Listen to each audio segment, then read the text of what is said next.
ಏಷಯನ ಗ್ರಂಥ 57ನೇ ಅಧ್ಯಾಯ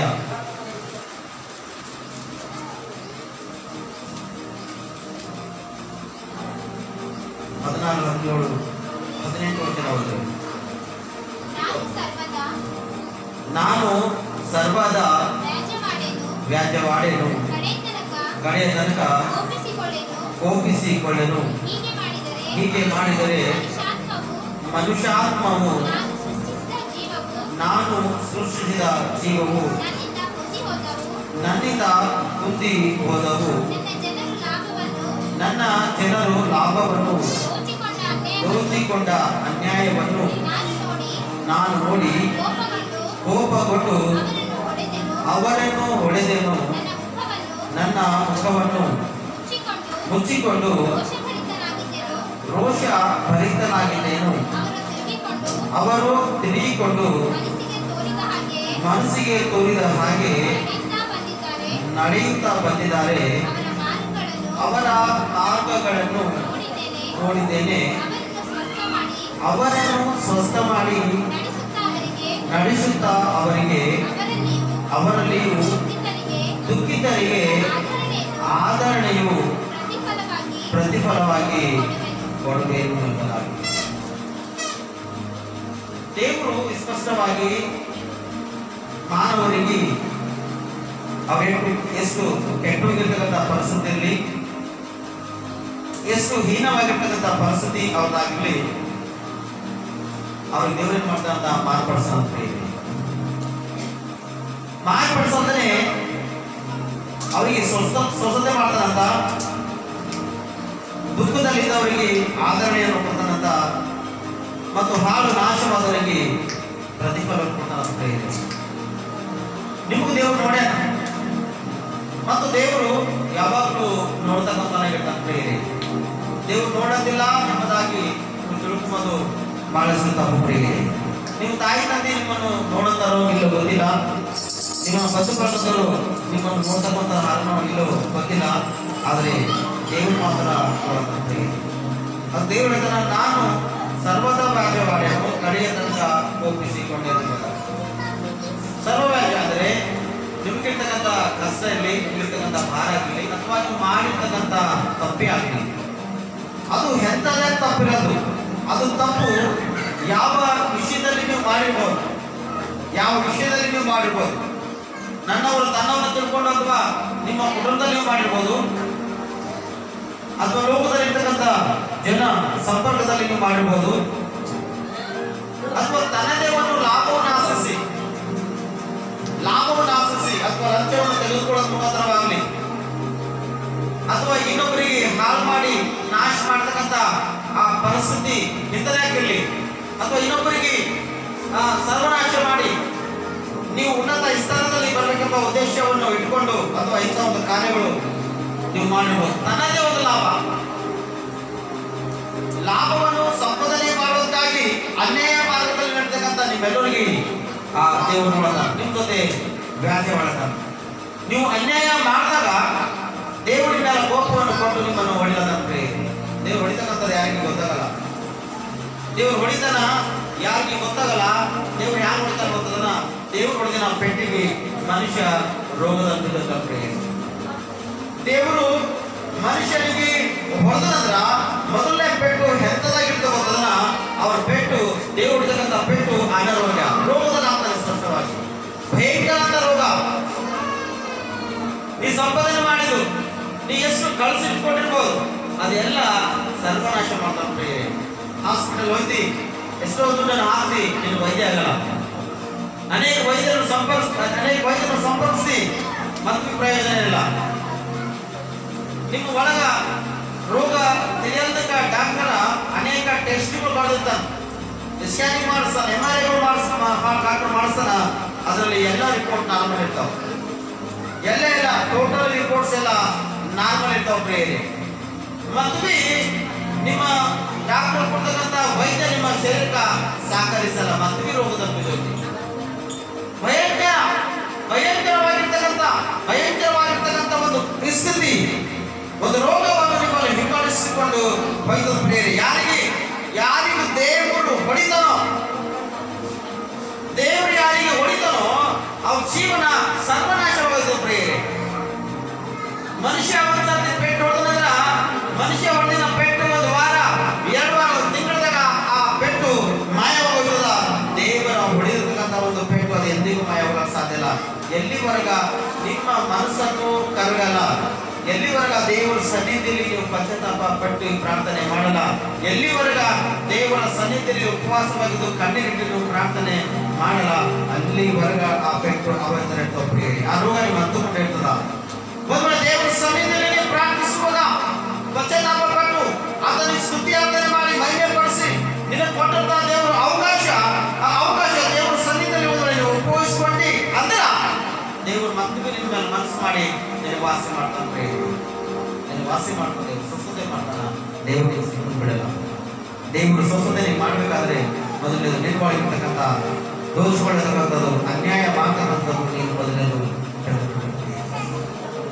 ಅನ್ಯಾಯ ಕಾರಣಕ್ಕೆ ದೇವರು ಸುಮ್ಮನೆ ಬಿಡಲ್ಲ. ಅದಕ್ಕ ಅನ್ಯಾಯ ಮಾಡ್ತಕ್ಕಂಥದ್ದು ನೀನು ಮೊದಲನೇದು ಮರ್ತೋಗ್ಬೇಕು, ನೀವು ಬಿಟ್ಕೊಡ್ಬೇಕು. ಶುದ್ಧನಾಗಿ ಜೀವಿಸುವುದಕ್ಕಾಗಿ ನೀವು ಪ್ರಯಾಸ ಪಡಬೇಕು. ಯಾರು ಶುದ್ಧರಾಗಿ ಜೀವಿಸ್ತಾರೋ ಅವ್ರ ಜೀವಿತದಲ್ಲಿ ಅನೇಕ ಲಾಭವನ್ನು, ಅನೇಕ ಉನ್ನತ ಸ್ಥಾನದಲ್ಲಿ ಅವರು ಬರ್ತಾರೆ. ಶುದ್ಧರೇ ದೇವರಿಗೆ ಸ್ತುತಿ ಆರಾಧನೆ ಮಾಡಾಗ ಯೋಗ್ಯರಾಗಿರ್ತಾರೆ. ಅಶುದ್ಧರು, ಅಶುದ್ಧವಾಗಿರ್ತಕ್ಕಂಥ ಮನುಷ್ಯನು ದೇವರ ಸನ್ನಿಧಿಯಲ್ಲಿ ಅವ ಎಷ್ಟು ಪ್ರೀತಿ ಮಮತ್ವವನ್ನು ಜನರಿಗೆ ತೋರಿಸಿಕೊಟ್ರು ಕೂಡ ಅದು ಬೇಕಲ್ಲ. ಯಾಕ ಬೇಕಂತ ಹೇಳಿದ್ರೆ ಅವ ಈ ಸ್ಟೇಜ್ ಆಗಲಿ ಅಥವಾ ದೇವರ ಸನ್ನಿಧಿಯಲ್ಲಿ ಆಲಯದಲ್ಲಿ ಬಂದು ಕೂತನಂದ್ರ ನಿಂತನಂದ್ರ ಅವನ ಮನಸ್ಸೆಲ್ಲ ಹೇಗೆ ಗೊತ್ತಾನ, ಕಳವಳ ಕಳವಳ ಕಳವಳ ಕಳವಳ, ಸಮಾಧಾನ ಇಲ್ಲ, ಸಮಾಧಾನ ಇಲ್ಲ. ಅಲ್ಲೂಯ ಸಮಾಧಾನ ಇರ್ತದೆ ಇರಲ್ಲ.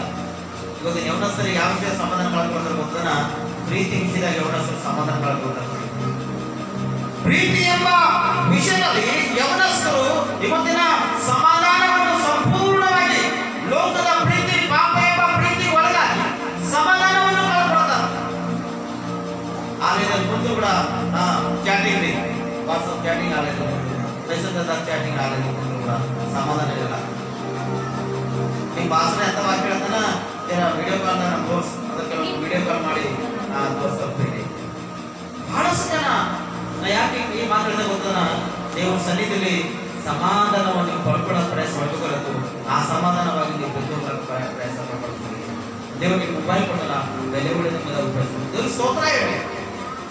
ಯೂಟ್ಯೂಬ್ ನಲ್ಲಿ, ಫೇಸ್ಬುಕ್ ನಲ್ಲಿ ಅನೇಕ ಒಳ್ಳೆ ಒಳ್ಳೆ ದೈವ ಸೇವಕರು ಸಂದೇಶವನ್ನು ಕೊಂಡತರ. ಆ ಸಂದೇಶವನ್ನು ಕೇಳಿ ಮಾಡ್ಕೊಳ್ರಿ. ಆ ಸಂದೇಶವನ್ನು ಕೇಳಿ ಮಾಡ್ಕೊಳ್ರಿ. ಮಾಡ್ಕೊಳ್ತಕ್ಕಂಥ ಜೀವನ ಬಹಳ ಅದ್ಭುತ.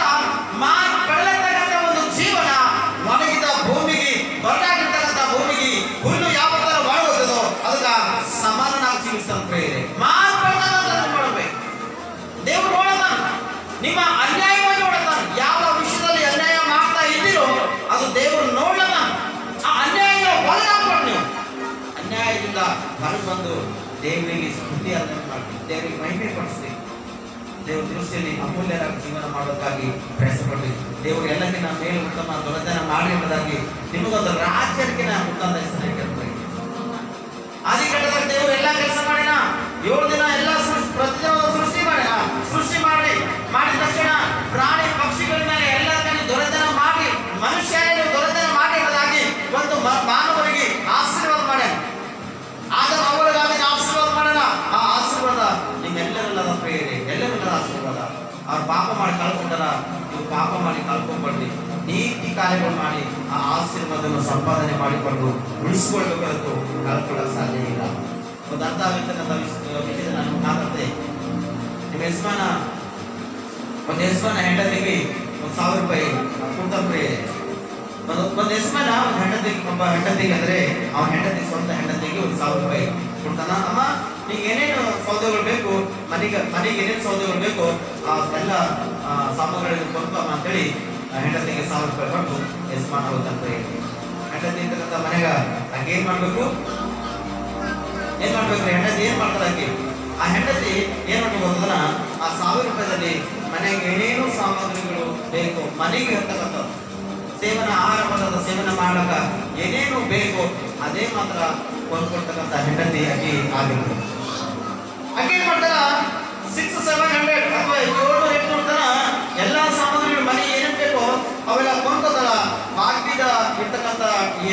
ರೂಪಾಯಿ ಅಕ್ಕಿಗೆ ಬೇಕಾದ ವಿಷಯದಲ್ಲಿ ಖರ್ಚು ಮಾಡ್ತಾರೆ. ಅಕ್ಕಿಗೆ ಬೇಕಾದ ವಿಷಯದಲ್ಲಿ ಖರ್ಚು ಮಾಡ್ತಾರೆ. ಪರ್ಸನಲ್ ವಿಷಯದಾಗ ಖರ್ಚು ಮಾಡ್ಬೋದಲ್ಲ 200 rupees. ಅಲ್ಲಿ 1000 ಖರ್ಚು ಮಾಡುವಾಗ ಇದ್ರಾಗ ಒಂದು 10 ರೂಪಾಯಿ ಎಕ್ಸ್ಟ್ರಾ ಹಾಕ್ರಿ, ಇದ್ರ ಒಂದು 20 ರೂಪಾಯಿ ಎಕ್ಸ್ಟ್ರಾ ಹಾಕ್ರಿ ಅಂತೇಳಿ 1000 ರೂಪಾಯಿ ಲೆವೆಲ್ ಮಾಡ್ಕೊಳ್ತಾರ. ಆದ್ರೆ ಪ್ರತಿ ತಿಂಗಳಿಗೆ ಸೌದೆ ಯಾರು ತರ್ತಾ ಬರ್ತಾನ? ಯಜಮಾನ ತರ್ತಾನೆ. ಪ್ರತಿ ತಿಂಗಳ ಸಾಮಾನ ಏನ್ ಬೇಕಾದ್ರೂ ಕೂಡ ಕುಟುಂಬಕ್ಕೆ ಅಂತಕ್ಕಂಥ ಸೌದೆಗಳು ಏನ್ ಬೇಕು ಯಜಮಾನ ತರ್ತಾನ. ಈ 800 ರೂಪಾಯಿ ಸಾಮಾನು ತಂದು 1000 ರೂಪಾಯಿ ಬಿಲ್ಲು ಯಜಮಾನ ಕೈ ಕೊಟ್ಟಿರುವಾಗ ಯಜಮಾನ ಹೊಡ್ತಾನ ತೊಳ್ಕೊಂಡು ಹತ್ತಂದ್ರೆ ಎಂತ ಕಾಣಿಸ್ತಂತ ಅಲ್ಲಿ ಕಾಣಿಸ್ತಂತ ನಾ ಸಾಮಗ್ರಿಗಳೆಲ್ಲ ಎಷ್ಟು ಚಂದ ತೊಳ್ಕೊಂಡು ಬಂದ್ವಿ ಅಂತೇಳಿ ನನ್ನ ಗಂಡ ನೋಡಿ ನಗಲತನ ಕಬಲಮನೆ ಹೋಗಿ ಕಿಚನ್ ಹೋಗಿ ಏನ್ ಸಾಮಾನು ತಂದಿದಮ್ಮ ಈ ಸಾಮಾನೆಲ್ಲ ತೆಗೆದ ಅಂತೇಳಿ ಅಲ್ಲಿ ಆ ಸಾಮಾನುಗಳ ರೇಟ್ ನೋಡೋಕೆ ಎಲ್ಲ ಬರಬರದ. ಇಲ್ಲಿ 200 ರೂಪಾಯಿ ಹೆಂಡತಿ ಕೇಳ್ತಾನಮ್ಮ 200 ರೂಪಾಯಿ ಏನ್ ಮಾಡಿದಮ್ಮ? ಏನ್ ಮಾಡಿದೀನಿ 200 ರೂಪಾಯಿ ಅಂದ್ರ ಇಲ್ಲ ಎಲ್ಲ ಸಾಮಾನು ತಗೊಂಡ್ಬಂದಿದ್ದಾನ ಬಿಲ್ ಅದಲ್ಲ. ಬಿಲ್ಲದಮ್ಮ ಇಲ್ಲ ಅಂತಿಲ್ಲ, ಆದ್ರೆ ಬಿಲ್ಲಿನಲ್ಲಿ ರೇಟ್ ಒಂದ ಈ ಸಾಮಾನೆಲ್ಲ ಒಂದು ರೇಟ್ ಅದ. ಯಾನು ಆ ದುಕಾನ ಹೇಳ್ಕೊಂಡು ಅಂದಾಗ ಈಗ ಬ್ಯಾಲೆನ್ಸ್ ಜಾಸ್ತಿ ತರಬೇಕು ಬಂದ್ರೆ ಆ ಯಜಮಾನ್ ಹೆಂಡತಿ ಹೇಳ್ಕೊಂಡು ಕಡಿಮ ಆ ದುಕಾನ್ ಹೋಗಿ ಕೇಳಿ ನಡಿ ಅಂತ ಕರ್ಕೊಂಡಾನ ಕರ್ಕೊಂಡು ಹೋಗಿಲ್ಲವ.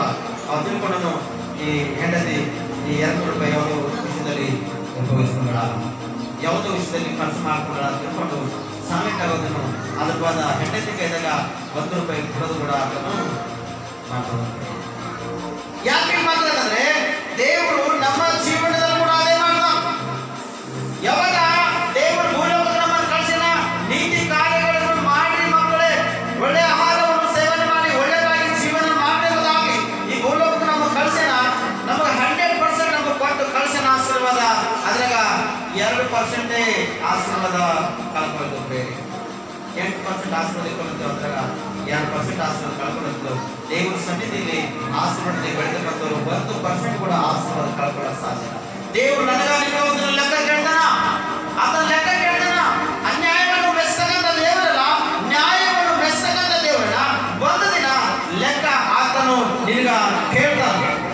ಆತನ ಲೆಕ್ಕ ಕೇಳುವಾಗ ಆ ಲೆಕ್ಕದಲ್ಲಿ ಒಂದು ವೇಳೆ ತಾರ್ಮಾರು ಕಾಣಿಸಿದ್ರ ದೇವರು ನಿನಗ ಸುಮ್ಮನ ಬೆಳೆದ ಶಿಕ್ಷಿತಾನ. ಅದನ್ನ ನಿನ್ನ ಹೊಡಿತಾನ ಮೊದಲಿದ, ನಿನ್ನ ಹೊಡಿತಾನ ಮೊದಲಿದ, ನೀನು ಹೊಡಿತಾನ ನಿನ್ನ ಮೈಯೆಲ್ಲ ಗಾಯವಾಗುತ್ತದ. ಆ ಪೆಟ್ಟು ಸಹಿಸಲಾದಂತ ರೋಗ ವ್ಯಾಧಿಗಳು ನಿನ್ನ ಒಳಗೆ ಹತ್ತಿಕೊಂಡಿರ್ತಾವ. ಕೊನೆಯದಾಗಿ ದೇವರೇ ಮತ್ತೆ ನಿನ್ನ ಪಶ್ಚಾತ್ತಾಪಡ್ತಕ್ಕಂಥದ್ದು ನೋಡಿ, ನಿನ್ನ ಹೀನವಾಗ ಈ ಸ್ಥಿತಿಯನ್ನು ನೋಡಿ ದೇವರು ನಿನ್ನ ಸ್ವಸ್ಥ ಮಾಡಿಕೊಳ್ತಾನೆ. ಹೇಳ್ತಾನಲ್ಲಿ 18 ವರ್ಷ ಹೇಳ್ತಾನ, ಅವರ ಮಾರ್ಗಗಳನ್ನು ನೋಡಿದ್ದೇನೆ, ಅವರನ್ನು ಸ್ವಸ್ಥ ಮಾಡಿ ನಡೆಸುತ್ತಾ ಅವರಲ್ಲಿ ದುಃಖಿತರಿಗೆ ಆದರಣೆಯನ್ನು ಪ್ರತಿಫಲವಾಗಿ ಕೊಡುವೆನು. ಆದರಣೆ ಪ್ರತಿಫಲ ದೇವರ ಸನ್ನಿಧಿಯಲ್ಲಿ ಪಶ್ಚಾತ್ತಾಪಡುವಾಗ ದೇವರು ನೋಡ್ತಾನ. ನೋಡಿ ನಿಮ್ಮ ಮಾರ್ಗಗಳು ಸರಿಯಾಗಿಲ್ಲ ಅಂದ್ರ ನಿಮ್ಮ ಮಾರ್ಗಗಳು ಬಂದಿರೋದು ಸರಿ ಮಾಡ್ತಾನೆ. ಎಲ್ಲಿ ಸರಿ ಮಾಡ್ತಾನೆ ಗೊತ್ತದನ? ಹಾಸಿಗೆ ಮೇಲೆ ಬಿದ್ದು ನರಳಾಡ್ತೀನಿ ನೋಡು, ಅಲ್ಲಿ ಸರಿ ಮಾಡ್ತಾನೆ. ಹಾಸಿಗೆ ಮೇಲೆ ಬಿದ್ದು ರೋಗದಲ್ಲಿ ನರಳಾಡುವಾಗ, ಎಲ್ಲಾ ಜನ ಕಡೆ ಮುಖಗಳು ನೋಡುವಾಗ, ಬಂದರಿ ನೋಡಿ ಕಣ್ಣೀರು ಬಿಡುವಾಗ ಪಶ್ಚಾತ್ತಾಪ ನಿನ್ನ ಒಳಗ ಹುಟ್ಟಿರ್ತದ. ಆ ಪಶ್ಚಾತ್ತಾಪವನ್ನು ದೇವರು ನೋಡಿ ನಿನ್ನ ಮಾರ್ಗಗಳು ಕೆಟ್ಟೋಗಿರ್ತಕ್ಕಂಥದ್ದೆಲ್ಲ ಸರಿ ಮಾಡಿ ನಿನಗ ಸ್ವಸ್ಥತೆ ಮಾಡೋದಕ್ಕಾಗಿ ಪ್ರಯತ್ನ ಪಡ್ತಾರೆ. ಯಾವ ರೋಗಿ ತಿಂಬಲಂತ ರೋಗಿಗಳ ಬಳಿ ಹೋಗಿ ಅಡಿಗೆ ಟಿಫಿನ್ ಬಾಕ್ಸ್ ನೀವು ತಗೊಂಡು ಹೋಗ್ತೀರಿ, ಜ್ಯೂಸ್ ತಗೊಂಡು ಹೋಗ್ತೀರಿ, ಫ್ರೂಟ್ಸ್ ನೀವು ತೆಗೆದುಕೊಂಡು ಹೋಗ್ತೀರಿ. ಅಲ್ಲಿ ಫ್ರೂಟ್ಸು ಈ ಜ್ಯೂಸ್ ಎಲ್ಲ ತೆಗೆದುಕೊಂಡು ಹೋದಾಗ ಆ ರೋಗಿ ತಿನ್ಸ್ರೆ ಅಥವಾ ನೀವೇ ತಿನ್ಕೊಳ್ತೀರಿ? ಹಾಸ್ಪಿಟಲ್ ಫ್ರೂಟ್ಸ್ ಹೋಗಿರೋ ಕೈ ತೋರಿಸ್ರೆ, ಹಾಸ್ಪಿಟಲ್ ಫ್ರೂಟ್ಸ್ ಹೋಗಿರೋ ನೀವು ಯಾರು ಹಾಸ್ಪಿಟಲ್ ಫ್ರೂಟ್ಸ್ ಹೋಗಿಲ್ಲಮ್ಮ? ಸುಳ್ಳು ಹೇಳಿ ನಾವು ಶಾಪಗ್ರಹ ಗುರಿ ಆಯ್ತೀರಿ. ಆಲಯದಲ್ಲಿ ಇದ್ದೀರಿ, ನೀವು ಎಲ್ಲಿಲ್ಲ, ನಿಮ್ಮ ಜೊತೆ ಬರ್ತೀರಿ, ನೀವು ಆಲಯದಲ್ಲಿ ಇದ್ದೀರಿ. ಹಾಸ್ಪಿಟಲ್ ಫ್ರೂಟ್ಸ್ ಹೋಗಿರಿಲ್ಲ, ನಮ್ಮ ಕೈ ಹಾಕಿ ಬಿಡೋದಿಲ್ಲ. ನನ್ನ ಕೈ ಹಿಂದಿನ ನೋಡ್ತಾರೆ, ಮುಂದಿನ ನೋಡ್ತಾರಲ್ಲ ಅಂದ್ರೆ ದೇವರಿಗೆ ನೋಡ್ತಾರೆ ಸ್ಪಷ್ಟವಾಗಿ. ನಿಮ್ಮ ಮಾರ್ಗಗಳು ಹೊಡಿದಾರ ಬಿಡಲ್ಲ. ಹಾಸ್ಪಿಟಲ್ ಫ್ರೂಟ್ಸ್ ನೀವು ತಗೊಂಡು ಹೋಗ್ತೀರಿ, ತೆಗೆದುಕೊಂಡು ಹೋಗ್ತೀರಿ, ಜ್ಯೂಸ್ ತೆಗೆದುಕೊಂಡು ಹೋಗ್ತೀರಿ, ಒಳ್ಳೆ ಊಟ ತಿಂತಾರ ತೆಗೆದುಕೊಳ್ತೀರಿ. ಆ ಫ್ರೂಟ್ಸ್ ಆ ಜ್ಯೂಸ್ ಊಟ ನೀವೇ ಮಾಡ್ಕೊಡ್ತೀರಿ. ರೋಗದಿಂದ ಆಯ್ತದ ಅವ್ರು ತಿಂತಾನ, ಒಂದು ಹಣ್ಣು ತಿನ್ನಕ್ಕಾಗಲ್ಲ, ಒಂದು ಜ್ಯೂಸ್ ಅದನ್ನು ತಿನ್ನಕ್ಕಾಗಲ್ಲ. ನೀವೇ ತಗೊಂತೀರಿ, ನೀವೇ ತಿಂದು ಬಂದಿರ್ತೀರಿ. ಅವನಿಗೆ ನೋಡಿ ಖಾಲಿ ಬಾರಿಗೆ ಸೀರ್ತೀರಿ ಅಷ್ಟೇ, ಕೇಳ್ತೀರಿ. ಅಲ್ಲಿ ಬಂದು ಹೊರಗೆ ಬಂದು ನೀವು ಕೂತು ಊಟ ಮಾಡಿದ್ರಿ. ಇವಾಗ ಯಾರು ಪಾಪ ಮಾಡೇನೋ ಎಂತ ಸಮಸ್ಯೆ ಪಡೆನೋ ಗೊತ್ತಿಲ್ಲ. ಎಷ್ಟು ದ್ರೋಹ ನೀವು ಹೆಂಡತಿಗೆ ಬಾಯಿಗೆ ಅಡ್ಬಿ ಕಟ್ಟು ಬಿಡ್ತೀನಂತವ, ಅದಕ್ಕೆ ಶಾಪತ್ತಿದವನಿಗೆ ಮಕ್ಕಳಿಗೆ ಅವ ಸರಿ ನೋಡ್ಕೊಂಡಿಲ್ಲ, ಅದಕ್ಕೆ ಅವ್ನಿಗೆ ಶಾಪತ್ತದ. ನಾವು ಕಣ್ಣಿದ್ರೆ ಮಾತದ, ನಾವು ಕಣ್ಣಿ ನೋಡಿದೆವು. ತಪ್ಪ ಕೊಡ್ತೀವಿ, ಅವರೇ ತಿಂತೀವಿ, ಮಕ್ಕಳಿಗೆ ಏನು ಕೊಡ್ತಿಲ್ಲ, ಅವನೇ ತಿಂತೀವಿ, ಅವನೇ ಮಾಡ್ಕೊತೀವಿ. ಗೊತ್ತು ಎಷ್ಟು ರೋಗದ ನೀವು ಆ ರೋಗಿಗೆ ನೋಡಿ ಅವನಿಗೆ ಪ್ರಾರ್ಥನೆ ಮಾಡಿ ದೇವರನ್ನು ವಾಸಿ ಮಾಡಿ ಬಂದಾಗ ಪ್ರಾರ್ಥನೆ ಮಾಡೋದು ಬಿಟ್ಟು ಹೊರಗೆ ಬಂದು ಆತನ ಹಿಂದೆಗಳನ್ನೆಲ್ಲ ಬೈಲಿಕ್ಕೆ ಹಿಂದೆಗಳೆಲ್ಲ ಅವ ಏನೇನು ತಪ್ಪು ಪಾಪ ಮಾಡಿರ್ತಾನ ಅವನ ಹಿಂದೆಗಳೆಲ್ಲ ಎಡಿಸಿ ನೀವೇನ್ ಮಾಡ್ತೀರಿ? ಹೊರಗೆ ಬಂದು ಮತ ದೋಷಿಸ್ತೀರಿ, ಆತನಿಗೆ ನೋಡೋದು ಹೋಗ್ತೀರಿ. ಅಲ್ಲಿ ಒಯ್ದಿದ್ದ ಹಣ್ಣು ಹಂಪಲ ಊಟ ಎಲ್ಲ ನೀವೇ ತಿಂದ್ಬಿಡ್ತೀರಿ. ಅವನು ಏನು ತಿಂತಾರ ಖಾಲಿ ಬರೀ ಕಣ್ಣೀರು ಬಿಡ್ತಾನ, ಪಶ್ಚಾತ್ತಾಪ ಪಡ್ತಾ ಇರ್ತಾನ. ಅಯ್ಯೋ ನನ್ನವ್ರು ಬಂದಾರಲ್ಲ ಎಂಬುದಾಗಿ ಅವ್ರು ಪಶ್ಚಾತ್ತಾಪ ಪಟ್ಟು ಕಣ್ಣೀರು ಸುರಿಸಂಗಂತನಾಗಿರ್ತಾನ. ನನ್ನ ಬದುಕ್ತಾನೋ ಇಲ್ಲ ಎಂಬುದಾಗಿ ಅವನ ಪರಿಸ್ಥಿತಿ ಆಗಿರ್ತದ. ಆದ್ರೆ ದೇವರು ಅವನ ಮಾರ್ಗವನ್ನು ನೋಡತನ, ದೇವರು ನಿಮ್ಮ ಮಾರ್ಗಗಳನ್ನು ಕೂಡ ನೋಡತಾನೆ. ಯಾವತ್ತೆಲ್ಲ ದ್ವೇಷಿಸ್ತೀರಿ, ಯಾವ ಅನ್ಯಾಯವಾಗಿ ಮಾತುಗಳನ್ನು ನೀವು ಆಡ್ತಕ್ಕಂಥವ್ರಾಗಿದ್ದೀರಿ, ದೇವರು ನೋಡೋಣ. ಹೀನ ಸ್ಥಿತಿ ನೋಡತನ, ಉನ್ನತ ಸ್ಥಿತಿಯಲ್ಲಿದ್ದವರದ್ದು ಹೀನ ಸ್ಥಿತಿಯವರಿಗೆ ದ್ವೇಷಿಸ್ತಕ್ಕಂಥದ್ದು ದೇವರು ನೋಡತನ. ಅದನ್ನು ನೋಡಿ ಅವರಿಗೆ ಶಿಕ್ಷಿಸ್ತಾನೆ ಪ್ರೇರೆ. ಮತ್ತು ನಿಮ್ಮ ಮಾರ್ಗವನ್ನು ನೋಡತನ, ನಿಮ್ಗೆ ಸರಿ ಮಾಡೋದಕ್ಕೆ ದೇವರು ಅವಕಾಶ ಕೊಡ್ತಾನ ಮತ್ತು ಅದನ್ನು ಸರಿ ಮಾಡ್ತಾನೆ ಪ್ರೇರೆ. 19ನೇ ವಚನದಮ್ಮ ಏಷಿಯನ್ ಬರೆದ ಪ್ರವಾದನೆ ಗ್ರಂಥ 57ನೇ ಅಧ್ಯಾಯ 19ನೇ ವಚನದ ಮಕ್ಕಳದ ಯೆಹೋವನು ಮನುಷ್ಯರ ಬಾಯಿ ಯೋಗ್ಯ ಫಲವಾಗಿರುವ ಸ್ತೋತ್ರವನ್ನು ಉಂಟು ಮಾಡುವನಾಗಿ ದೂರದವನಿಗೂ ಸಮೀಪದವನಿಗೂ ಕ್ಷೇಮವಿರಲಿ ಸುಕ್ಷೇಮವಿರಲಿ, ನಾನು ಅವರನ್ನು ಸ್ವಸ್ಥ ಮಾಡುವೆನು ಎಂದು ಹೇಳುತ್ತಾನೆ. ಏನಂತ ದೇವರು ಅವರ ಬಾಯಿಯಲ್ಲಿ ಯೋಗ ಫಲವಿರಲಿ ಸ್ತೋತ್ರವನ್ನು ಉಂಟು ಮಾಡ್ತಾ ಎಂಬುದೇ ಹೇಳ್ತಾನೆ ಪ್ರೇರೆ. ಒಂದ್ಸಲ ಚಪ್ಪಾಳೆ ತರ್ತೀರಿ. ಏನ್ ಮಾಡ್ತಾನೆ ನಿಮ್ಗ? ಯೋಗ್ಯ ಫಲವಾಗಿರ್ಬೇಕೆಂಬುದಾಗಿ ನಿಮ್ಮ ಬಾಯಿಯಿಂದ ಸ್ತುತಿ ಸ್ತೋತ್ರಗಳನ್ನು ಉಂಟಾಗಬೇಕೆಂಬುದಾಗಿ ದೇವರು ಈ ತರವಾಗಿ ನಿಮ್ಮನ್ನು ಮಾಡತಾನೆ ಪ್ರೇರೆ. ಅದಕ್ಕ ಯೋಗ್ಯರಾಗಿದ್ದೀರಿ. ಹಲ್ಲೆಲೂಯಾ. ಯೋಗ್ಯವಾಗಿದ್ದೇನೆ ಮತ ಯೋಗ್ಯವಾಗಿದ್ದರು ಅಂತ ಚಪ್ಪಾಳೆ ತರ್ತಾರೆ. ಯೋಗ್ಯವಾಗಿದ್ದರು ಆಮೇಲೆ ಕೆಲವರು ಮನಸ್ಸು ಇಲ್ಲಿಲ್ಲ, ಮನೆಗ ಅರ್ಬಿ ಮನೆಗೆ ಬಂದಿದ್ರ ಯಾಕೋ ಮನೆಗೆ ಕೆಲವರು ಮನಸ್ಸು ಅಕ್ಕಿ ಮನೆ ಮನೆ ಬಂದಿದ ತೊಳೆದು ಅನ್ನ ಆಯ್ತು ಇಲ್ಲೋ, ಗ್ಯಾಸ್ ಮನೆ ಪಾಲ್ಗೊಳ್ಳಿ ಹೇಳಿದ ಬಂದು ಮಾಡೋದೋ ಇಲ್ಲೋ, ಮಾಂಸ ತಂದಿದ ಮನೆ ಅಡಿಗೆ ಮಾಡಿಟ್ಟಿದ ತಟ್ಟಿ ಮುಗಿಸಿದನೋ ಇಲ್ಲೋ, ತಂದಿಟ್ಟಿದ ರೆಡಿ ಮಾಡಿಟ್ಟಿದ್ದ ಮಾಂಸ ತಟ್ಟಿ ಮುಚ್ಚಿ ಬಂದಿದನೋ ಇಲ್ಲೋ, ನಾಯಿಗಿನ ಒಳಗೆ ಹೋಯ್ತದೋ ಹ್ಯಾಂಗೋ ಬೇಕು ಮನೆಗದ ವಜ್ಜಿಟ್ಟು ಬಂದಿಲ್ಲ ಚೆಲ್ಲತ್ತದೋ ತಿಂದು ಹಾಳು ಮಾಡತ್ತದೋ. ಪ್ರಿಯ ಸುಮ, ನೀ ಇಲ್ಲಿ ಬಂದೆ ಅಂದ್ರ ನಿನ್ನ ಬರೆದು ನಿನ್ನ ಮನೆ ಸಂಪೂರ್ಣ ಮಾಡ್ತಾ ಹೋಗ್ಬೇಕು. ನಿನ್ನ ಬರೆದು ನಿನ್ನ ಮನೆ ಸಂಪೂರ್ಣವಾಗಿ ಮಾಡ್ತೋದಿ ಬಂದು ದೇವರಿಗೆ ಗಮನ ಕೊಟ್ಟು ದೇವರ ಕಡೆ ತಿರುಗಿಕೊಂಡು ದೇವರಲ್ಲಿ ಪ್ರಾರ್ಥಿಸಿ ಆಲಿಸಿ ಪಶ್ಚಾತ್ತಾಪಪಟ್ಟು ಪ್ರಾರ್ಥನೆ ಮಾಡಿಕೊಂಡು ನಿನಗೆ ಏನ್ ಬೇಕೋ ದೇವ್ರ ಸನ್ನಿಧಿಗೆ ಅದನ್ನೇ ಒಪ್ಪಿಸ್ಕೊಟ್ಟು ನೀ ಪ್ರಾರ್ಥನೆ ಮಾಡುವಾಗ ದೇವರಿಗೆ ಒಪ್ಪಿಸ್ಕೊಳ್ವಾಗ ದೇವರು ನಿನ್ನ ಸರಿ ಮಾಡ್ತಾನೆ, ನಿನ್ನ ತಪ್ಪು ಕ್ಷಮಿಸ್ತಾನೆ, ನಿನ್ನ ಪಾಪ ಅಳಿಸ್ಬಿಡ್ತಾನೆ. ನಿನಗಾಗಿರ್ತಕ್ಕಂಥ ಗಾಯಗಳು, ನಿನ್ಬಿಡ್ತಕ್ಕಂಥ ದೋಷ ಅಪರಾಧ ಶಾಪಗಳನ್ನು ಸಂಪೂರ್ಣವಾಗಿ ತೆಗೆದು ನಿನಗೇನ್ ಮಾಡ್ತಾರೆ ಗೊತ್ತದನ, ನಿನ್ನ ಬಾಯಿಗೆ ಯೋಗ್ಯ ಫಲವಾಗಿರುವಂತೆ ಉಂಟು ಮಾಡ್ತಾನೆ. ನೀ ಆತನಿಗೆ ಸ್ತುತಿ ಸ್ತೋತ್ರ ಸಲ್ಲಿಸುವ ಹಾಗೆ ದೇವರಿಗೆ ಸ್ಥಿತಿ ಅನ್ನು ಮಾರ್ಪಡಿಸಿ ವರ್ತಿಸಿಕೊಡ್ತಕ್ಕಂಥನಾಗಿದ್ದರೆ ದೇವರು ಕ್ಷೇಮವಿಲ್ಲದವರಿಗೆ ಕ್ಷೇಮವನ್ನು ಕೊಡ್ತಾರೆ. ಯಾರಿಗೆ ಸ್ವಸ್ಥತೆ, ಯಾರ ರೋಗ, ಯಾರಿಗೆ ಅನಾರೋಗ, ಅನೇಕ ಭಯಂಕರವಾಗಿರ್ತಕ್ಕಂಥ ಪರಿಸ್ಥಿತಿ ಹ್ಯಾಂಗಾರ ಆ ರೀತಿಯಾಗಿ ಅವರಿಗೆ ದೇವರು ಮಾರ್ಪಡಿಸಿ ಉನ್ನತ ಒಂದು ಈ ಸ್ಥಾನದಲ್ಲಿ ದೇವರು ತನ್ನ ಪ್ರೇರಣೆ. ಈ ವಾಕ್ಯ ಆಶೀರ್ವಾದವಾಗಿ ಲಾಭವಾಗಿ ಫಲವಾಗಿರಲಿ. ತಿರುಗಿ 2ನೇ ವಿಷಯದಲ್ಲಿ ನಮ್ಮಲ್ಲಿ ಕೀರ್ತನೆಗಳು 57ನೇ ಅಧ್ಯಾಯ, ಕೀರ್ತನೆ 51ನೇ ಅಧ್ಯಾಯ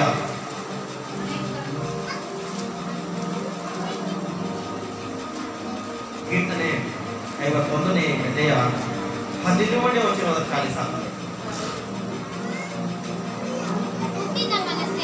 ಕುಗ್ಗಿದ ಮನಸ್ಸೇ ದೇವರಿಗೆ ಇಷ್ಟ ಯಜ್ಞ. ದೇವರೇ ಪಶ್ಚಾತ್ತಾಪದಿಂದ ಜಜ್ಜಿ ಹೋದ ಮನಸ್ಸನ್ನು ನೀನು ತಿರಸ್ಕರಿಸುವುದು ಇಲ್ಲ. ಹಲ್ಲೆಲೂಯ. ಇವಾಗ ಎಲ್ಲೋ ಬಂದೋದ್ರೆ ನಾವು ಎದ್ದು ಹೋದರೆ ಕುಗ್ಗಿದ ಮನಸ್ಸೇ ದೇವರಿಗೆ ಇಷ್ಟ ಯಜ್ಞ. ದೇವರೇ ಪಶ್ಚಾತ್ತಾಪದಿಂದ ಜಜ್ಜಿ ಹೋದ ಮನಸ್ಸನ್ನು ನೀನು ತಿರಸ್ಕರಿಸುವುದಿಲ್ಲ. ಹಲ್ಲೆಲೂಯ. ದೇವರ ಸನ್ನಿಧಿಯಲ್ಲಿ ಜಜ್ಜಿ ಹೋಗಿದೆ. ಇವತ್ತು ದೇವರ ಸನ್ನಿಧಿಯಲ್ಲಿ ಬಂದು ದೇವರ ನನ್ನ ಮನಸ್ಸು ಆಳಸಲು ಹೋದ. ನನ್ನ ಜೀವನ ಎಂಬ ಈ ದೋಣೆ ಆಳವಾಗಿ ಸಮುದ್ರದೊಳಗೆ ಸಿಕ್ಕಿ ಬಿದ್ದವ್ರೆ. ಈ ಜೀವನ ಎಂಬ ನನ್ನ ಪರಿಸ್ಥಿತಿ ಬಹಳವಾಗಿ ಕೆಟ್ಟೋಗಿದೆ ಎಂಬುದಾಗಿ ದೇವರ ಸನ್ನಿಧಿಯಲ್ಲಿ ನೀನು ಪಶ್ಚಾತ್ತಾಪದಿಂದ ಒಂದು ವೇಳೆ ಜಜ್ಜಿ ಹೋಗಿದೆ, ದೇವರಿನ ಮನಸ್ಸನ್ನು ನೋಡಿ ನಿನಗೆ ತಿರಸ್ಕರಿಸಲ್ಲ ಪ್ರಿಯರೇ. ಒಂದು ವೇಳೆ ನಿನ್ನ ಮಕ್ಕಳು ನಿನಗೆ ದ್ರೋಹ ಮಾಡಿದಾಗ ನಿನ್ನ ಮಕ್ಕಳಿಗೆ ತಿರಸ್ಕರಿಸಿ, ಮಕ್ಕಳು ತಾಯಿ ತಂದೆಗೆ ದ್ರೋಹ ಮಾಡಿದಾಗ ಅಥವಾ ತಾಯಿ ತಂದೆ ಮಕ್ಕಳಿಗೆ ದ್ರೋಹ ಮಾಡಿದಾಗ ಸ್ವಲ್ಪ ಕಾಲ ತಿರಸ್ಕರಿಸು. ಯಜಮಾನ ಹೆಂಡತಿಗೆ ದ್ರೋಹ, ಹೆಂಡತಿ ಯಜಮಾನಿಗೆ ದ್ರೋಹ ಮಾಡಿದಾಗ ಸ್ವಲ್ಪ ಕಾಲ ನಾವು ಏನ್ ಮಾಡ್ತೇವೆ ಗೊತ್ತನ, ತಿರಸ್ಕಾರ ಮಾಡ್ತೇವೆ ಬೇರೆ. ಆದರೆ ದೇವರ ಸನ್ನಿಧಿಯಲ್ಲಿ ನೀವು ಬಂದಿರುವಾಗ ದೇವರು ನಿನಗ ತಿರಸ್ಕರಿಸಲ್ಲ. ದೇವರ ಸನ್ನಿಧಿಯಲ್ಲಿ ದೇವರು ನಿನಗ ತಿರಸ್ಕಾರ ಆಗಿದ್ರೆ ಕುಗ್ಗಿ ಹೋಗಿದ ಮನಸ್ಸು ದೇವರಿಗೆ ಇಷ್ಟ ಮತ್ತು ಯಜ್ಞವಾಗಿದೆ ಪ್ರಿಯರೇ. ದೇವರಿಗೆ ಇಷ್ಟವಾಗಿರ್ತಕ್ಕಂಥದ್ದು, ಯಜ್ಞವಾಗಿರ್ತಕ್ಕಂಥದ್ದು, ಅರ್ಪಿಸ್ತಕ್ಕಂಥದ್ದು ನಿನ್ನ ಮನಸ್ಸು ಪ್ರಿಯರೇ. ನಿನ್ನ ಮನಸ್ಸು ಮನಸ್ಸೋಗಿನ ಅನ್ನ ಯಾರು ಊಟ ಮಾಡಲ್ಲ. ವೇಸ್ಟ್ ಆಗಿರ್ತಕ್ಕಂಥ ವಸ್ತುಗಳು ಯಾರು ಸೇವನೆ ಮಾಡಲ್ಲ. ವಸ್ತ್ರಗಳು ಹರಿದೋಗವಂದ್ರ ಯಾರು ಶರೀರ ಮೇಲೆ ಹಾಕಿಕೊಳ್ಳಲ್ಲ. ಆದರೆ ನಿನ್ನ ಆತ್ಮ ಅಥವಾ ನಿನ್ನ ಜೀವನ ಹರಿದೋಗ್ಯದ, ನಿನ್ನ ಕುಟುಂಬ ಹರಿದೋಗ್ಯದ, ಅನೇಕ ಕಷ್ಟ ನೀವು ಒಳಗಾಗಿದ್ದು ದೇವರ ಸನ್ನಿಧಿಯಲ್ಲಿ ಬಂದಿದ್ರ ದೇವರು ನಿನ್ನನ್ನು ತಿರಸ್ಕರಿಸಲ್ಲ. ಹಾಗಿರ್ತಕ್ಕಂಥದ್ದು ನೀನು ಏಕದಮೆ ಮಾಡಿ ಮಣ್ಣಿಂದು ತಿರಸ್ಕರಿಸಿ ಹೊರಗೆ ಬಿಡಿಸಿ ಹಾಕ್ತಿ. ಡಸ್ಟ್ಬಿನ್ ಆಗಲಿ, ಕಸ ಡಬ್ಬಿದಾಗಲಿ ಅಥವಾ ಮನೆಯಿಂದ ದೂರಾಗಿ ತಿಪ್ಪಿಯಲ್ಲಿ ನೀ ಹಾಕ್ತಿ ಪ್ರಿಯರೇ. ದೇವನಿಗ ತಿಪ್ಪಿಯಲ್ಲಿ ಕಸರ ಬಾಕ್ಸ್ನಲ್ಲಿ ದೇವನಿಗ ಹಾಕುತ್ತಿಲ್ಲ ಪ್ರಿಯರೇ. ದೇವರಿಗೆ ಇಷ್ಟ ಆಗಿದೆ ಪ್ರಿಯರೇ. ದೇವರು ನಿನಗೆ ಇಷ್ಟಪಡತಾನ. ದೇವರು ನನಗೆ ಇಷ್ಟಪಡತಾನ. ದೇವರ ಜೀವನ ಮಾರ್ಪಡಬೇಕೆಂಬುದಾಗಿ ಒಂದು ಉದ್ದೇಶದ. ಯಾರು ಒಂದು ಹುಡುಗನಿಗೆ ಐಡಲ್ಗೆ ಬಂದ್ರೆ ಅಕ್ಕೋ ಇಷ್ಟ ಸಾಧ್ಯತನ ಹಿಡಿದು ಒಬ್ಬಾಗಿ ನಮ್ಮ ಆನಂದ ಬೆಳೀತದ ಅಂತೇಳಿ ಕೆಳಗೆ ಕೊಡ್ಕೊ ಓಹೋ ಒಳಗ ಒಂದು ವಾರ ಪುರ ಹಿಡಿದಂತ ಒಂದು ಸಂತೋಷ. ಕಾಲೇಜ್ ಲೋಕದ ಪ್ರೀತಿ ಅವ್ನ ಕಣ್ಣಿದ್ರೆ ಇನ್ನೊಬ್ಬನಿಗೆ ಅವಳಿಗೆ ಐಡಲ್ ಇವತ್ತೆ ಇನ್ನೊಬ್ಬನಿಗೆ ಅದನ್ನಂದ್ರ ಇವತ್ತು ಸುರ ಬಂದಿಲ್ಲ ಬೆಂಕಿ ಇಲ್ಲಿ ಬೆಂಕಿ ಸುರ ಆಗ್ತದೆ. ಆದರೆ ಈ ಮಾತಾಡ್ತದೆ ಸೈತನನ್ನು ಮಾಡ್ತಕ್ಕಂಥ ಕಾರ್ಯಗಳು ಸೈತನನ್ನು ಮಾಡ್ತಕ್ಕಂಥ ಕಾರ್ಯಗಳು ಇವೆ. ಒಬ್ಬರಿಗೆ ಇಂಪ್ರೆಸ್ ಮಾಡಿ, ಪ್ರಪೋಸ್ ಮಾಡಿ, ಒಬ್ಬರಿಗೆ ನಚ್ಚುವ ಹಾಗೆ, ಒಬ್ಬರಿಗೆ ಮನಸ್ಸಿಗೆ ಬರುವ ಹಾಗೆ ಮಾಡಿ ಅವ್ರ ಮನಸ್ಸನ್ನು ನೋಯಿಸಿದಾಗ ಇಷ್ಟು ಭಯಂಕರವಾಗಿರ್ತಕ್ಕಂಥ ಪರಿಸ್ಥಿತಿ ಅದು ಕೊಡ್ತದ, ಅಷ್ಟು ಭಯಂಕರವಾಗಿ ಪರಿಸ್ಥಿತಿ ಆಗ್ತದ. ಆದರೆ ದೇವರಿಗೆ ನೀ ಮನಸ್ಸು ನೋಯಿಸಿದ್ರು ಕೂಡ, ದೇವ್ರ ಮನಸ್ಸು ನೋಯಿಸಿದ್ರು ಕೂಡ ದೇವರ ಮೇಲೆ ಸಿಟ್ಟು ಅಹಂಕಾರ ಇಟ್ಕೊಳ್ಬೇಡ. ನೀ ದೇವ್ರ ಸಮೀಪಕ್ಕೆ ಬಂದಾಗ ನಿನಗೆ ಇಷ್ಟವಾಗಿರ್ತಕ್ಕಂಥದ್ದು ನೆರವೇರಿಸ್ತಂತೆ. ನೀ ದೇವರಿಗೆ ಇಷ್ಟವಾಗಿದ್ದೀನಿ, ದೇವರಿಗೆ ಬಹಳಷ್ಟು ಇಷ್ಟವಾಗಿದ್ದೀನಿ. ಆ ಇಷ್ಟ ಕಷ್ಟಕ್ಕಾಗಿ ನೀವು ಮಾರ್ಪಡ್ತೀನಿ. ಹಲ್ಲೆಲೂಯಾ. ಆ ಇಷ್ಟ ನೀ ಕಷ್ಟಕ್ಕಾಗಿ ಮಾರ್ಪಡಿಸ್ಬೇಡ, ಕಷ್ಟಕ್ಕಾಗಿ ಒಳಗಾಗ್ಬೇಡ, ಕಷ್ಟಕ್ಕಾಗಿ ಮಾರ್ಪಡಿಸ್ಬೇಡ, ಕಷ್ಟಕ್ಕಾಗಿ ಒಳಗಾಗ್ಬೇಡ. ದೇವರ ಸನ್ನಿಧಿಗೆ ಬಂದು ನಿನ್ನ ಆತ್ಮ, ನಿನ್ನ ಪ್ರಾಣ, ಶರೀರ ಒಪ್ಪಿಸುವಾಗ ದೇವರಿಗೆ ಉನ್ನತ ಸ್ಥಾನದಲ್ಲಿ ದೇವರು ನಮಗೆ. ಅದಕ್ಕೆ ಕೀರ್ತನೆಗಳು 69ನೇ 69 ಚಾಪ್ಟರ್ verses 29 and 30. ದೇವರೇ ನೊಂದು ಕುಗ್ಗಿದವನಾದ ನನ್ನನ್ನಾದರೂ ನಿನ್ನ ರಕ್ಷಣೆಯು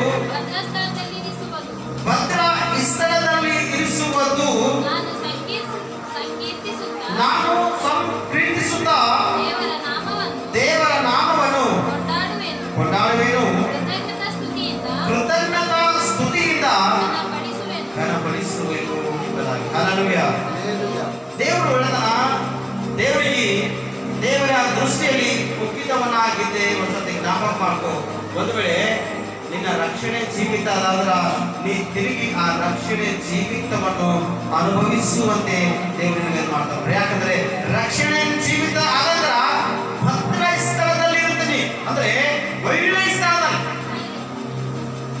ರಕ್ಷಣೆ ವಸ್ತ್ರ ನಿನ್ನ ಒಳಗದ ಯೇಸು ಕ್ರಿಸ್ತನ ಹೆಸರಿನಲ್ಲಿ ದೀಕ್ಷಾಸ್ನಾನ ಮಾಡಿಕೊಂಡಿದ್ದಿ, ಆತನ ದೇಹದಲ್ಲಿ ರಕ್ತದಲ್ಲಿ ಪಾಪವಾಗಿದ್ದಿ, ಆತನ ಜೀವ ನಿನ್ನ ಒಳಗದಂದ್ರ ನಿನ್ನ ತಾಯಿ ತಂದೆ ನಿನ್ ಭದ್ರ ಸ್ಥಳದಲ್ಲಿ ಇರ್ತಾರೋ ಗೊತ್ತಿಲ್ಲ, ನೀನು ಬಂಧುಕೊಳ್ಳೋದ್ರಲ್ಲಿ ಭದ್ರ ಸ್ಥಳದಲ್ಲಿ ಇರ್ತಾರೋ ಗೊತ್ತಿಲ್ಲ, ನಿನ್ನ ಯಜಮಾನ ನೆಂಟದಿ ಅಥವಾ ನಿನ್ನ ಮಕ್ಕಳು ನಿನಗೆ ಭದ್ರ ಸ್ಥಳದಲ್ಲಿ ನಿನಗೆ ಇರ್ತಾರೋ ಇಲ್ಲೋ ಗೊತ್ತಿಲ್ಲ. ಮಾತ್ರ ದೇವರು ಮಾತ್ರ ನಿನಗ ಒಳ್ಳೆ ಒಂದು ಸ್ಥಳದಲ್ಲಿ ಇರ್ತದಂತೆ, ಒಳ್ಳೆ ಸ್ಥಳ. ನೀವು ಮಾಡ್ಬೇಕಾಯ್ತ ಕಾರ್ಯ ಒಂದೇ, ಪಾಪದಿಂದ ನೀವು ಹೊರಗೆ ಬರ್ಬೇಕಷ್ಟೇ. ಎಲ್ಲಿ ನೋಡ್ಬೇಕು? ಹಲ್ಲೆಲೂಯಾ. ಎಲ್ಲಿ ನೋಡ್ಬೇಕು? ಪಾಪದಿಂದ ನೀವು ಹೊರಗೆ ಬರ್ಬೇಕಷ್ಟೇ. ಪಾಪದಿಂದ ಹೊರಗೆ ಬಂದು ನೀವು ಮಾಡಿರ್ತಕ್ಕಂಥ ಪಾಪ ದೇವರಿಗೆ ಅರಿಕೆ ಮಾಡಿ ಪಶ್ಚಾತ್ತಾಪವನ್ನು ಪಟ್ಟಿ ದೇವರ ಸನ್ನಿಧಿಗೆ ನೀವು ಒಪ್ಪಿಸಿಕೊಳ್ಳುವಾಗ, ರಕ್ಷಣೆ ಹೊಂದಿದಾಗ ದೇವರು ಮಾಡ್ತಾನ ಭದ್ರ ಸ್ಥಳದಲ್ಲಿ ದೇವರು ನೆರವೇರ್ತಾನೆ. ಏನಿರ್ತಾನಂತ? ಹಲ್ಲೆಲೂಯಾ. ಏನಿರ್ತಾನಂತ್ರಿ? ಭದ್ರ ಸ್ಥಳ ಇರ್ತಾನಂತ್ರಿ. ಭದ್ರ ಸ್ಥಳದಲ್ಲಿ ಪ್ರವೀಣ್ ಬಂದನ ಅವರು ಕಾದಿನ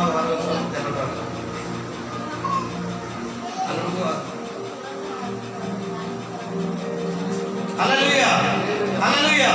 ಅರ್ಥ ನಿನ್ನ ಮನಸ್ಸು ಒಂದು ವೇಳೆ ಕುಗ್ಗೋಗಿದ್ರು ಕೂಡ, ನಿನ್ನ ಜೀವನ ನಾಶವಾಗಿ ಹಾಳು ಮಾಡಿಕೊಂಡು ಯಾರಿಲ್ಲ, ಆಧಾರವಿಲ್ಲ, ಸಹಾಯಕನಿಲ್ಲ, ರಕ್ಷಕನಾಗಿಲ್ಲ ಎಂಬುದಾಗಿ ನಿನ್ನ ಮನಸ್ಸನ್ನು ವಹಿಸಿಕೊಂಡರೂ ಕೂಡ ದೇವರಿಂದ ಭದ್ರ ಸ್ಥಳದಲ್ಲಿ ಇರ್ತಾನೆ. ಆತನ ಸನ್ನಿಧಿಯಲ್ಲಿ ಬಂದು ಪಶ್ಚಾತ್ತಾಪ ಪಡುವಾಗ ಉನ್ನತ ಸ್ಥಾನ, ಒಳ್ಳೆ ಸ್ಥಾನದಲ್ಲಿ ದೇವರು ನಿಲ್ಲದ ನಡೆದು ನಿನಗ ಕೇಳು ಮಾಡ್ತಿಲ್ಲ. ಅವಾಗ ದೇವರಿಗೆ ಏನ್ ಮಾಡ್ತಿದ್ದಾನೆ? ಕೃತಜ್ಞತಾ ಸ್ತುತಿಯನ್ನು ಸಲ್ಲಿಸಿ ಘನಪಡಿಸ್ತೇವೆ. ಒಂಥರ ನಾವು ಎಷ್ಟೇನ್ ಮಾಡಿದ್ರೆ ಏನಂದ್ರೆ ನಮ್ಗೆ ಆರಾಧನೆ ಮಾಡಕ್ಕೆ ಅವಕಾಶ ಇಲ್ಲ. ನಾವು ಎಷ್ಟೇನ್ ಮಾಡ್ತೀವಿ ನಾವು ಚರ್ಚಿನಾಗ ಅಲ್ಲೇ ಇರ್ತಾರೆ, ನಾವು ಹಂಗೆ ಇರ್ತೇವೆ, ಹೊಸದಿಗೆ ಇರ್ತೇವೆ ನಮ್ಮ ಪರಿಸ್ಥಿತಿ, ನಾವು ಹಂಗೆ ಇರ್ತೇವ್ರಿ ಪರಿಸ್ಥಿತಿ ಎಂಬುವರು ಬಹಳಷ್ಟು ಹೋಗ್ತದ. ಮಾನ ಸನ್ಮಾನಕ್ಕೆ ಮೆಚ್ಚುವ ಜನರು ಬಹಳಷ್ಟು ಜನ, ಮಾನ ಸನ್ಮಾನಕ್ಕ ಮೆಚ್ಚತಕ್ಕಂಥ ಜನ ಈ ಲೋಕದಲ್ಲಿ, ಆದ್ರೆ ಪರಲೋಕದಲ್ಲಿ ಯಾವುದು ಮಾನ ಸನ್ಮಾನ ಇಲ್ಲ. ಚೆನ್ನಾಗಿ ನಾಟಕ ಮಾಡ್ತಾರೆ. ಮಾನ ಸನ್ಮಾನ ಮೆಚ್ಚತಕ್ಕಂಥ ಜನರು ದೇವರ ಭಯಕ ಎಂದಿಗೂ ಮೆಚ್ಚಲ್ಲ, ದೇವರ ವಾಕ್ಯವನ್ನು ಎಂದೂ ಮೆಚ್ಚಲ್ಲ, ದೇವರ ವಾಕ್ಯದ ಅನುಸಾರವಾಗಿ ಎಂದಿಗೂ ನಡೆಯಲ್ಲ, ದೇವರ ವಾಕ್ಯವನ್ನು ತಿರಸ್ಕರಿಸ್ತಾರ, ದೇವರಿಗೆ ವಿರುದ್ಧವಾಗಿರ್ತಾರೆ. ಯಾವನು ಅಥವಾ ಯಾರಾದರೆ ಮಾನ ಮರೆದೆ ನಾವು ಚರ್ಚಿನ ಸಲ್ಲಿಸಿಲ್ಲ, ನಾವು ಚರ್ಚಿನ ಮಾನ ಮರೆದೆ ಗೌರವ ಬೇಕು, ಒಂದು ಒಳ್ಳೆ ಉನ್ನತ ಸ್ಥಾನ ಬೇಕಂದ್ರ ದೇವರು ಮೊದಲನೇ ಕರಿಬೇಕು. ಪ್ರಿಯರೇ, ದೇವರು ಮೊದಲನೇ ಕರಿಬೇಕು. ದೇವರಿಗೆ ಮೊದಲನೇ ಕರೆದಾಗ ಉನ್ನತ ಒಂದು ಸ್ಥಾನ, ಮಾನ ಮರೆದೆ ಗೌರವಕ ಯೋಗ್ಯನಾಗಿ ದೇವರನ್ನು ಮಾರ್ಪಡಿಸ್ತಾನೆ. ಪ್ರಿಯರೇ, ಯೋಗ್ಯನಾಗಿ, ಅಯೋಗ್ಯವಾಗಿಲ್ಲ, ಯೋಗ್ಯನಾಗಿ ಮಾರ್ಪಡಿಸ್ತಾನ. ಅನೇಕ ಜನರು ನಿನ್ನ ಪ್ರಯತ್ನ ಹೇಳ್ತಾರ, ಜೈಕರಿಸಿ ಹೇಳ್ತಾರ, ಅನೇಕ ಜನರು ನಿನಗ ಮನೆಯಲ್ಲಿ ಕರ್ಕೊಂಡು ಹೋಗ್ತಾರ, ಆ ಮನೆಯಾಗ ಸ್ವಲ್ಪ ಕ್ಲೀನ್ ಇಲ್ಲ ಬಿಡ್ರ, ಅರ್ಬಿಯನ್ನು ಹಾಸಿ ಕ್ಲೀನ್ ಮಾಡಿ ಅರ್ಬಿಯನ್ನು ಹಾಸಿ ನೀನು ಕೊಡ್ತಾರೆ. ಅಷ್ಟು ಮಾನ ಮರೆದೆ ಯೋಗ್ಯ ದೇವರಿಂದ ತರ್ತಾರೆ. ಇವತ್ತಿನ ಸುದ್ದಿ ಯಾಕಂದ್ರೆ ಗೊತ್ತನ, ನನ್ನ ಮಾನಸಿಕ ಇರ್ತದಲ್ಲ, ನಂಗೆ ಮರ್ಯಾದೆ ಇಲ್ಲ, ಅಲ್ಲಿ ಹೋದ್ರೆ ಯಾಕಲ್ಲ ನಮ್ಗೆ ಏನೂ ಇಲ್ಲ ಅಂತಕ್ಕಂಥ ಜನ ಲೋಕದಲ್ಲಿ ಬಹಳ ಜನ ಬೆಳೆದಿರ್ತಾರೆ. ಮಕ್ಕಳು ಜಾಗ್ರತ ದೇವರ ವಾಕ್ಯಕ್ಕೆ ಸ್ಪಷ್ಟವಾಗಿ ಕಲಿಸೋದ ಭೂಗೋಳದನ ರಕ್ಷಣೆ ಜೀವಿತದನ ರಕ್ಷಣೆ ಭದ್ರದಲ್ಲಿ ದೇವರಿಗಿರ್ತಾನ. ನೀವು ದೇವರಿಗೆ ಸಂಪ್ರೀತಿಸುತ್ತಾ ದೇವರ ನಾಮವನ್ನು ಕೊಂಡಾಡ್ತಿರ್ತೀವಿ. ಮನಪೂರ್ವಕವಾಗಿ ಸಂಪೂರ್ಣವಾಗಿ ದೇವರಿಗೆ ಸ್ತುತಿ ಮಾಡ್ತೀವಿ, ಸಂಪೂರ್ಣವಾಗಿ ದೇವರಿಗೆ ಆರಾಧನೆ ಮಾಡ್ತೀವಿ, ಸಂಪೂರ್ಣವಾಗಿ ದೇವರಿಗೆ ಏನು ಅರ್ಪಿಸಬೇಕು ಅದು ನೀನು ಅರ್ಪಿಸಬೇಕು. ಎರಡು ನಿಮಿಷಗಳ ದೇವರು ಜೀವಿತಕ್ಕ ಆಶೀರ್ವಾದವಾಗಿ ಲಾಭವ ಫಲವಾಗಿ ಮೂರನೇ ವಿಷಯದಲ್ಲಿ ಮಾಡಿದಾಗ ಸಮಯಕ್ಕೂ ಆಗದ ದಯಮಾಡಿ ಕ್ಷಮಿಸಿ. ಮೂರನೇ ವಿಷಯದಲ್ಲಿ ನಾನು ನಿಮ್ಮನ್ನು ಅದ್ಭುತವಾಗಿ ಒಂದು ಸಂದೇಶವನ್ನು ಕೊಟ್ಟು ನಾನು 10 ನಿಮಿಷದೊಳಗೆ ನಾನು ಮುಕ್ತಾಯಗೊಳಿಸುತ್ತೇನೆ. ಕೀರ್ತನೆಗಳು 25ನೇ ಅಧ್ಯಾಯ, ಕೀರ್ತನೆಗಳು 25ನೇ ಅಧ್ಯಾಯ 8, 9 ವಚನ. ಹಲ್ಲೆಲೂಯಾ. ಯೆಹೋವನು ದಯಾಳುವು, ಸತ್ಯ ಸ್ವರೂಪನು ಆಗಿದ್ದಾನೆ, ದಾರಿ ತಪ್ಪಿದವರನ್ನು ಬೋಧಿಸಿ ಸನ್ಮಾರ್ಗದಲ್ಲಿ ನಡೆಸುವನು. ಆತನು ಅನುಗುಣವಾಗಿ ನಡೆಸುವನು, ಅವರಿಗೆ ತನ್ನ ಮಾರ್ಗವನ್ನು ತೋರಿಸುವನು. ಯಾಕೆ ಅಂತ ದಾರಿ ತಪ್ಪೋಗಿರ್ತಕ್ಕಂಥ ಮನುಷ್ಯನಿಗೆ ಸನ್ಮಾರ್ಗದಲ್ಲಿ ನಡೆಸಲು ಪ್ರೇರೆ. ದಾರಿ ನೀನು ತಪ್ಪೋಗಿದೆ, ಒಂದು ಸರ್ತಿ ಜ್ಞಾಪಕ ಮಾಡ್ಕೋ, ಈಗ ದೇವರಿಂದ ಸನ್ಮಾರ್ಗದಲ್ಲಿ ನಡೆಸಲು ಪ್ರೇರೆ. ಯಾಕಂದರೆ ಯೆಹೋವನು ದಯಾಳು ಆಗಿದ್ದಾನೆ. ಹಲ್ಲೆಲೂಯ. ಏನಾಗಿದ್ದಾನ್ರಿ? ದಯಾಳು ಆಗಿದ್ದಾನ ಮತ್ತು ಸತ್ಯ ಸ್ವರೂಪನಾಗಿದ್ದಾನೆ ಪ್ರೇರೆ. ಈಗ ಒಂದು ತಂದೆ ಬಹಳಷ್ಟು ನೀತಿವಂತನ ಅಂತ ಹೇಳಿ, ತಂದೆ ಬಹಳಷ್ಟು ನೀತಿವಂತನ. ಆ ತಂದೆಗೆ ಒಂದು ಮಗು ಅಂದ್ರೆ ಮ್ಯಾರೇಜ್ ಆಗ್ತದ, ಹೆಂಡತಿ ಡೆಲಿವರಿ ಆಗ್ತದ. ಡೆಲಿವರಿ ಆದಾಗ ಮಗು ಸೇಮ್ ಅಂದ್ರೆ ಹುಟ್ಟದಾಗ ಯಾವ ತರ ಇರ್ತದೋ ಸೇಮ್ ಆ ಥರ ಮಗು ಇದ್ದೇ ಇರ್ತದ. ದೊಡ್ಡ ಬೆಳೆ ಸಮಯದಲ್ಲಿ ಸಿಸ್ಟಮ್ಸ್ ಎಲ್ಲ ಚೇಂಜ್ ಆಗುತ್ತದೆ. ಫೇಸ್ ಚೇಂಜ್ ಆಗಿರ್ತದ, ಕೈಕಾಲು ಚೇಂಜ್ ಆಗಿರ್ತದ, ಶರೀರ ಚೇಂಜ್ ಆಗುತ್ತದ, ಎಲ್ಲ ಮನುಷ್ಯ ಮಕ್ಕಳೆಲ್ಲ ಚೇಂಜ್ ಆಗುತ್ತದ. ಹುಟ್ಟ ತಕ್ಷಣ ಅಪ್ಪನ ಬೈದಾಗಿ ದೊಡ್ಡ ಕೂಸಿದಂತ ಅಲ್ಲ ರೀ, ಅಂದಿಲ್ಲ. ಮದುವೆ ಆಗಿತ್ತಲ್ಲ, ಮಕ್ಕಳು ಅರ್ಧವ್ರ ವರ್ಷ ಕೈ ತೋರಿಸಿ ನಿಮ್ ಕೈ ಮ್ಯಾಕ್ ಮಾಡೋಣ, ನಿಮ್ಗೇನು ಬೈಯಲ್ಲ, ನಿಮ್ಗೆ ಬೈಯೋದಿಲ್ಲ, ನಿಮ್ ಕೈ ಮ್ಯಾಕ್ ಎಲ್ಲರೂ ಕಾಣಿಸ್ತಾರೆ. ನಿಮ್ ಕೈ ಮಕ್ಕಳಿದ್ದವ್ರು ನಿಮ್ ಕೈ ತೋರಿಸಿ ಎಲ್ಲರಿಗೂ ಕಾಣಿಸ್ಬೇಕು. ಎಷ್ಟು ಜನ ಅಂದಿಲ್ಲ ನಿಮ್ಗ? ಎಷ್ಟು ಜನ ಅಂದಿಲ್ರಿ? ಅಪ್ಪನ ಬೈದಾಗಿ ಬಿದ್ದಂತ ಮಗು ಪೂರ ಕೂಸ್ ಹಂಗ್ಯದ, ಬಾ ನೋಡಿ ಹಂಗ್ಯದ, ಕೊಳ್ಳ ಹಂಗ್ಯವ, ಕಣ್ಣು ಹಂಗ್ಯವ, ಮೂಗು ಹಂಗ್ಯದ, ಕಿವಿ ಹಂಗ್ಯದ, ಕಾಲು ಉದ್ದವ ಹಂಗೆ. ಗಂಡ ಮಗ ಹೊಡ್ತದ ತಂದೆ ಅಂತ, ಹೆಣ್ಮಗ ಹೊಡ್ತದಂದ್ರ ಅಚ್ಚ ಪೂರ ತಾಯಿ ಬೈದಾಗಿ ಬಿದ್ದಪ್ಲೆ ಅದ ಕೂಸ್. ಮೂಗು, ಕಣ್ಣು, ಕಿವಿ, ಕೈ, ಬಟ್ಟುಗಳು, ಅಯ್ಯೋ ದೊಡ್ಡದಾಗ ಬೆಳೆದಾಗ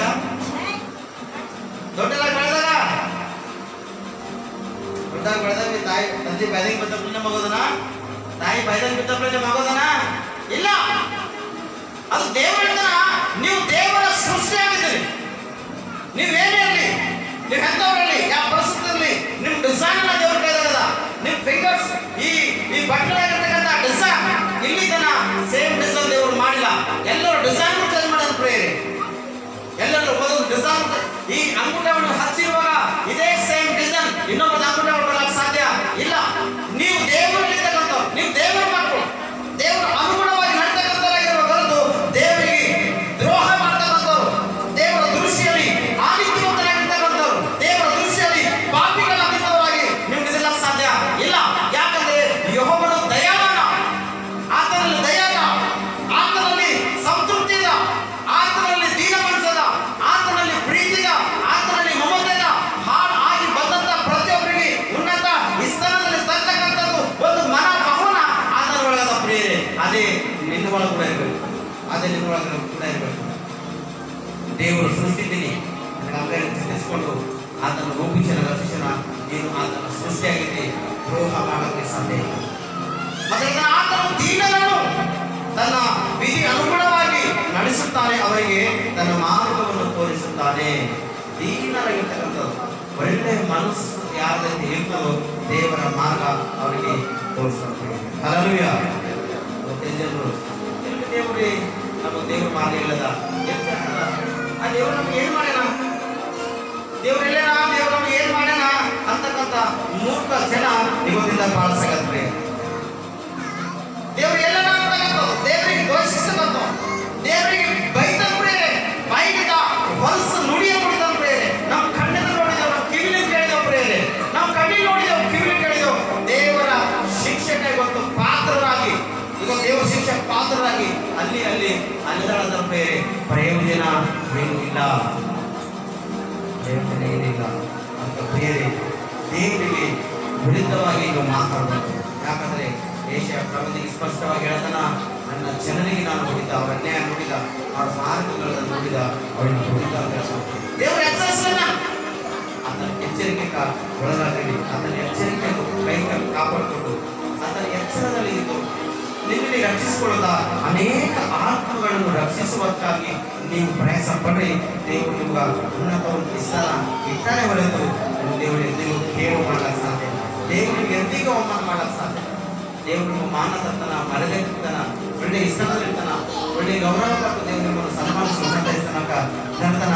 ಆದರೆ ದೇವರಿಗೆ ನೀವು ಮಹತ್ವ ಕೊಡಬೇಡಿ, ದೇವರಿಗೆ ಮಹತ್ವ ಕೊಡಿ.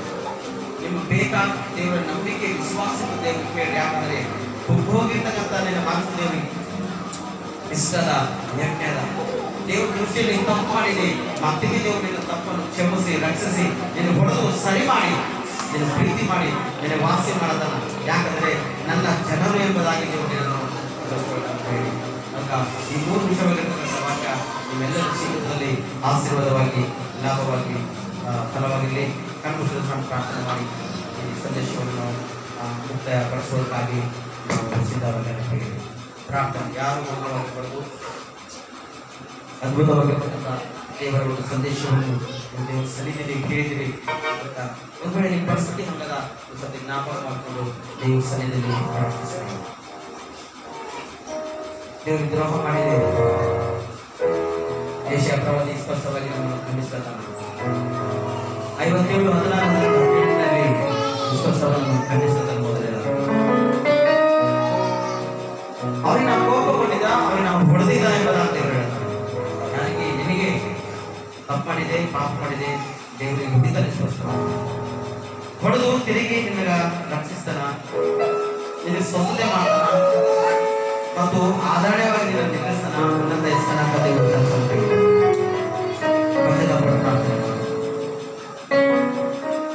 ನೋಡ್ತಾರ ಸ್ಪಷ್ಟವಾಗಿ. ಜಜ್ಜಿ ಹೋದ ಮನಸ್ಸು ದೇವರಿಗೆ ಇಷ್ಟ ಇಲ್ಲ. ಜಜ್ಜಿ ಹೋಗಿರ್ತಕ್ಕಂಥ ಮನಸ್ಸು ಅದನ್ನ ದೇವ್ರ ಸನ್ನಿಧಿಯಲ್ಲಿ ಬಾ, ದೇವರಿಗೆ ಇಷ್ಟ ಯಜ್ಞ ಅದ, ನಿಮ್ಗೆ ಉನ್ನತ ಇಷ್ಟ ಅನ್ನೋದ.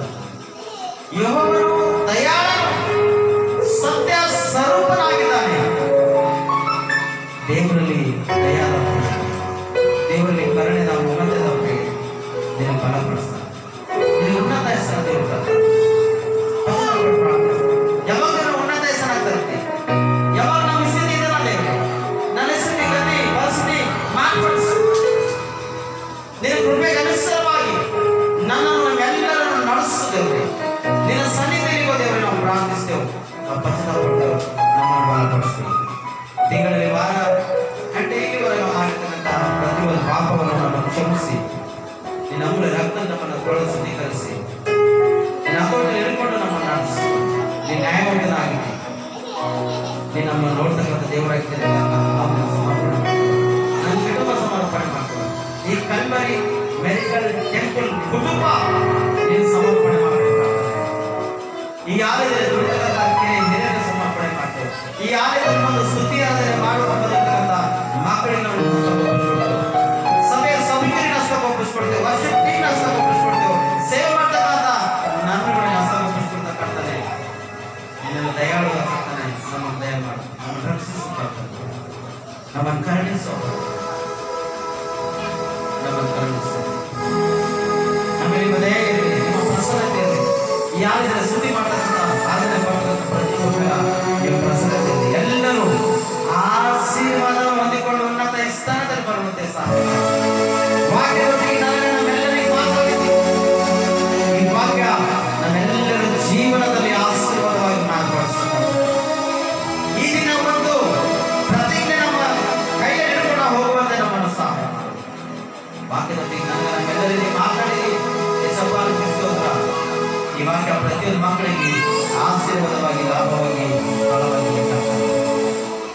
ಸಮಯದಲ್ಲಿ ನಮ್ಮೆಲ್ಲರೂ ಆತ್ಮ ಪ್ರಾಣ ಶರೀರ ಸಮರ್ಪಿಸಬೇಕು. ವಾಕ್ಯದೊಂದಿಗೆ ನಮ್ಮೆಲ್ಲರಿಗೆ ಅದ್ಭುತವಾಗಿ ಮಾತಾಡಿದ್ದೀನಿ ಸ್ತೋತ್ರ. ಬರವರ ಇದಕ್ಕೆ ನಾವು ಉತ್ತಮವಾಗಿ ಅದ್ಭುತದಲ್ಲಿ ವಾಕ್ಯದೊಂದಿಗೆ ನಮ್ಮನ್ನು ಮಾತಾಡ್ತಾರೆ.